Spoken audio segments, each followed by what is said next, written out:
이 자리에 나와 예배한 우리 모든 성도님들 한 분 한 분이 하나님의 지혜로 날마다 총명을 얻고 날마다 그 지경이 넓혀지기를 주님의 이름으로 축원합니다. 아멘. 원숭이 좋아합니까? 저희 희준이는 원숭이를 이제 완전 싫어합니다.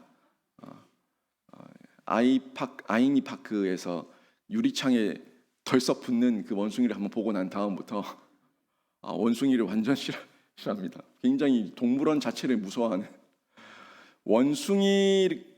원숭이가 뭐 지역마다 많이 있는데 아프리카에도 원숭이가 많이 살거든요.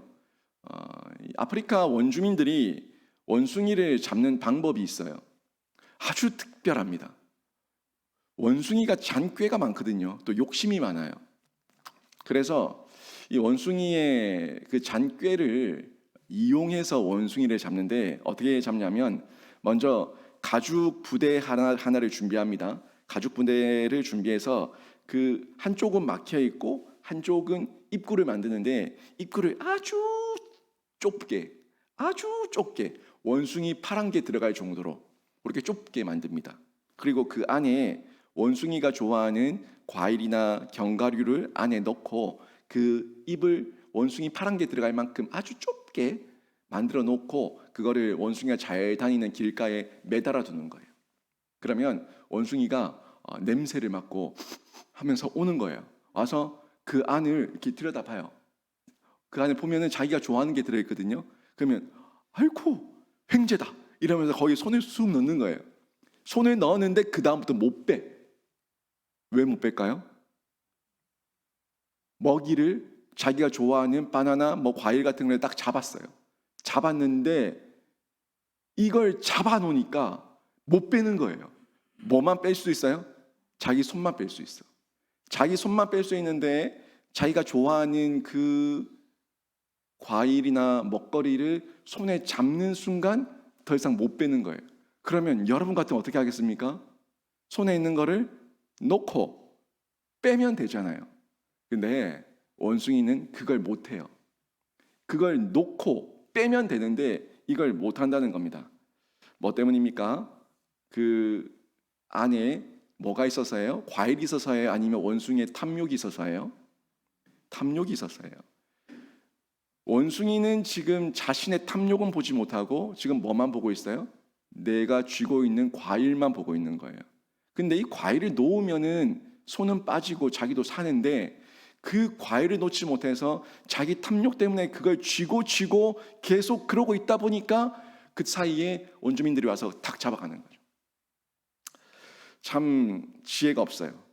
결국 원숭이의 욕심이 자기의 생명을 앗아가고 있는데 아주 미련하고 지혜 없는 원숭이의 모습을 원숭이 잡는 방법을 통해서 저희가 확인할 수가 있습니다. 여러분은 원숭이 같은 모습이 없습니까?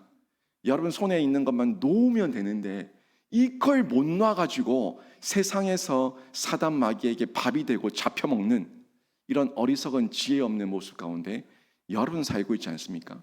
그거 없어도 되는데 있어도 좋지만 없어도 그만인데 그걸 못 놔가지고 결국에 세상의 노예가 되고 사단 마귀의 종노릇하며 살아가고는 있지 않냐라는 거죠. 스리랑카 동부 정글에 정부군 특공대 15명이 들어간 적이 있습니다. 동부 정글에서 훈련 중에 정부군 특공대가 작전 수행 중에 15명이 들어갔는데 개 2마리를 데리고 갔어요. 개 2마리를 정찰 겸 또 탐지를 하기 위해서 아주 훈련이 아주 잘 된 개 2마리를 데리고 스리랑카 동부에 있는 정글에 들어갔어요. 근데 이 특공대원들이 약 16km 정도를 계속 행진하면서 행군을 하다가 너무 지쳐가지고 이제 좀 쉬어야겠다 하는 중에 저쪽에 보니까 물가가 보이더라고요. 그래서 그 물가로 가기 위해서 걸어가고 있는데 개들이 먼저 앞서가게끔 놔줬어요. 개들이 막 쫓아가는 거죠. 쫓아가는데 어느 한 범위 어떤 지점에 가니까 이 개들이 미친 듯이 짖어대는 거예요. 미친 듯이 짖어대고 그 주위를 계속 뱅뱅뱅뱅뱅 도는 거예요. 계속 미친 듯이 짖으면서. 그래서 이 특공대원들이 개들이 평상시와 다른 행동을 하는 걸 보고 이상하다, 뭐가 있다 하는 마음에 아주 천천히 이동하면서 그 주변을 수색하면서 이동하기 시작했어요.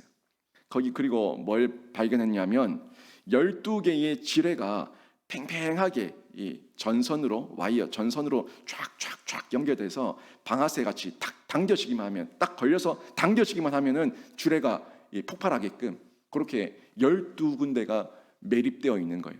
그걸 발견하고 지뢰를 제거한 이후에 자신들은 물가로 가서 잠시 휴식을 취하고 작전 수행을 마무리할 수가 있었다는 겁니다.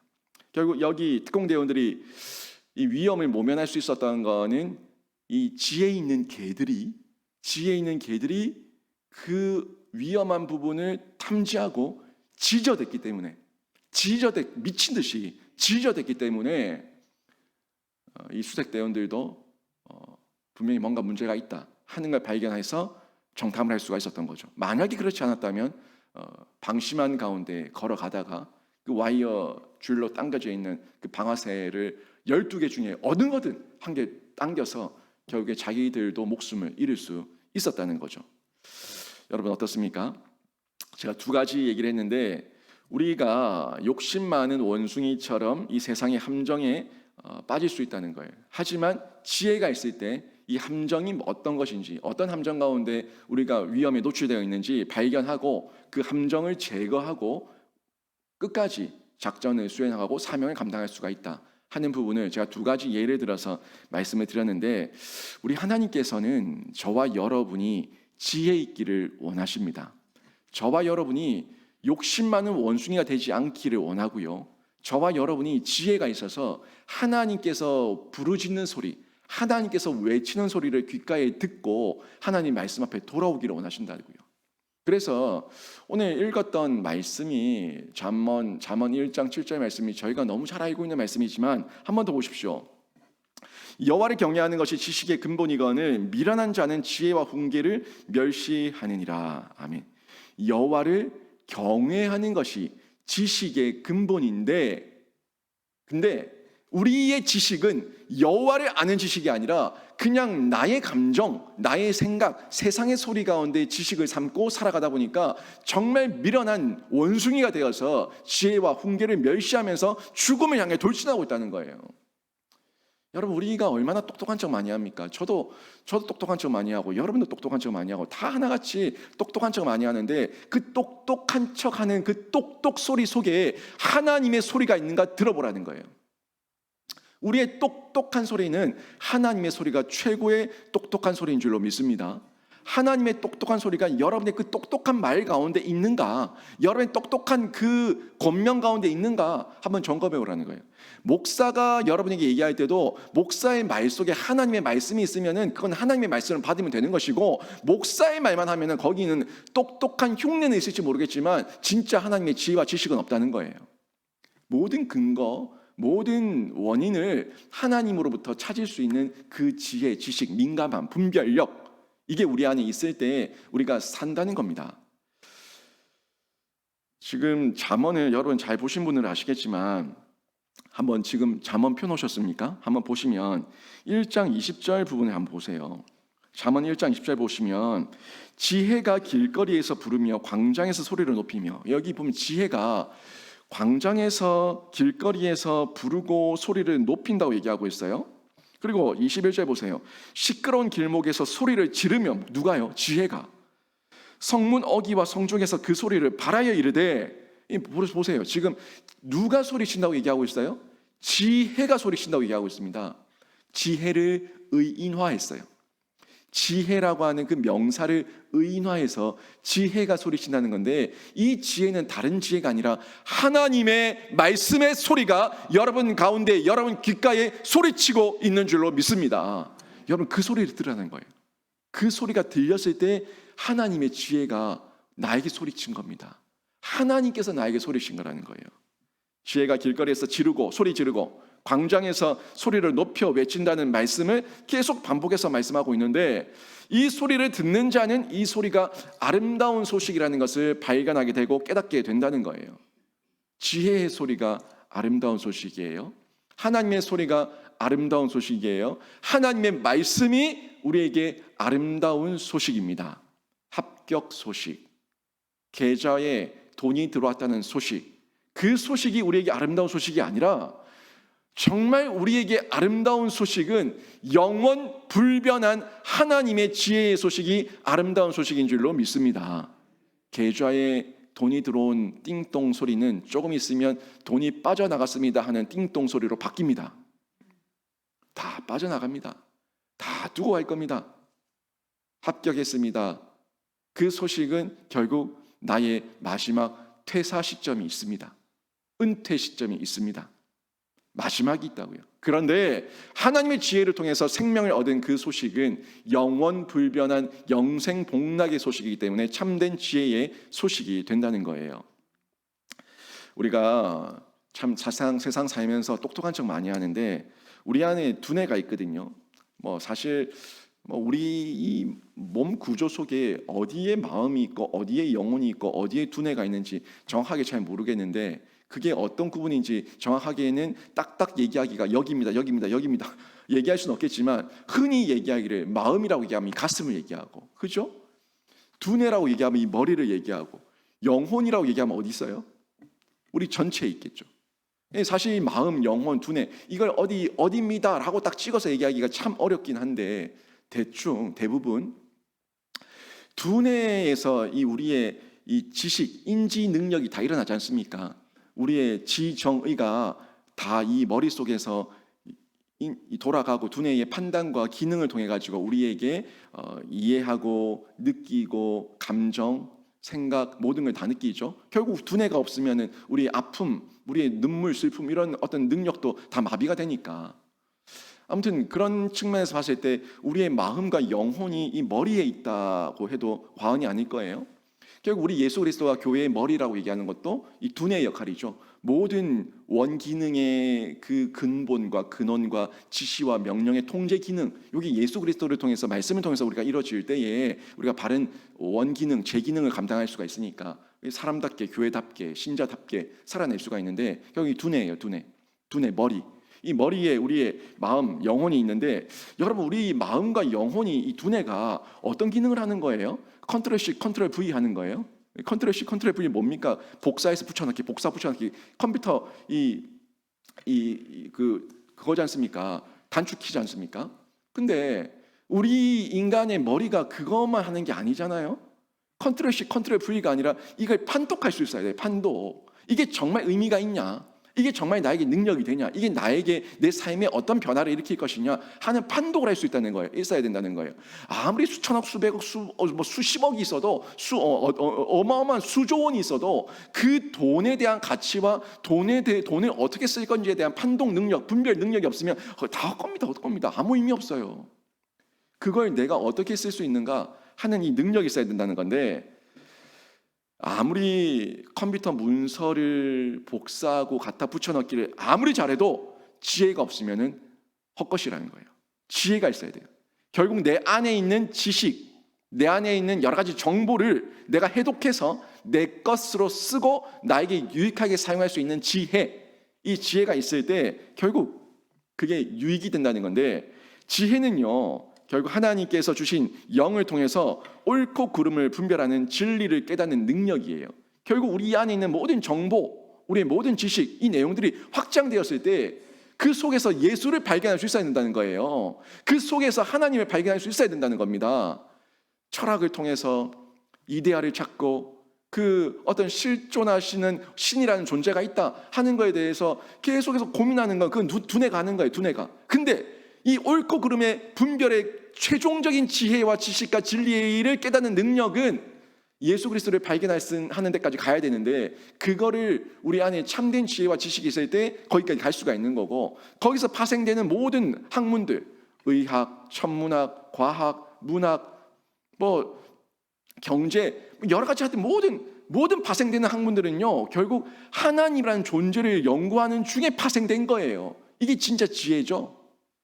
결국 옳고 그름 뭔가 누가 정말 참 신인가 하는 거에 대한 탐독 계속 가다가 뭘 발견하는 거예요? 진리를 발견해야 되는 거예요. 그 진리 누구요? 하나님, 예수 그리스도까지 발견한 여기까지 가야 된다는 겁니다.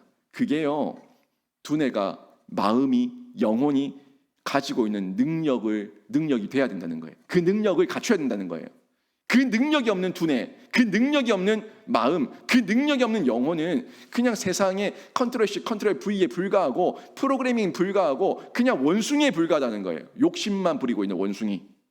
그러니까 지혜가 없는 거죠. 여러분, 우리 자녀들이 나이 든 어른들을 무시할 때가 있어요. 나이 든 엄마 아빠를 무시할 때가 있어요. 엄마는 그것도 모르나, 아빠는 그것도 모르나, 세상 좀 공부 좀 해라. 참 밉게 말할 때가 있죠. 근데 제가 봤을 때 여러분이 낫습니다. 세상 살면서 실수도 해보고 실패도 해보고 허무함도 느껴보고, 그래서 나에게는 내 평생에는 예수밖에 없다 하는 걸 발견한 여러분이 훨씬 100배, 1000배, 10,000배 더 낫습니다. 우리 아이들 속에는 숫자가 많아요. 맞아요. 그 숫자가 너무 많은데 그 숫자가 0자예요. 0자를 9개 써보세요. 000000 000000 0자를 아무리 많이 써보세요. 의미가 있습니까? 아무리 숫자 0자 1000개, 10,000개 있어도 의미 없는 숫자예요. 아무 의미 없어요. 0자만 가득 채우며 내가 똑똑하다고, 내가 지혜롭다고 까불고 있어요. 이게 하나님 없는 인간들입니다. 인간의 지식은요, 0자를 많이 써놓은 껍데기 흉내에 불과합니다. 인간의 지식은 그 자체로는 영적으로 아무런 의미나 아무런 내용도 발견할 수가 없습니다. 어떤 학생이 의대에 가고 법대에 들어가서 우등생으로 졸업했습니다. 그는 공부를 많이 해서 지식인은 되었지만 그리스도인은 아닙니다. 그렇다면 그 지식과 학문은 영적으로 보기에, 하나님께서 보기에 그저 000000 늘어놓은 의미 없는 숫자, 의미 없는 지식에 불과하다는 거예요. 그 늘어놓은 영자 앞에 진짜 중요한 거 한 개를 넣어야 돼요.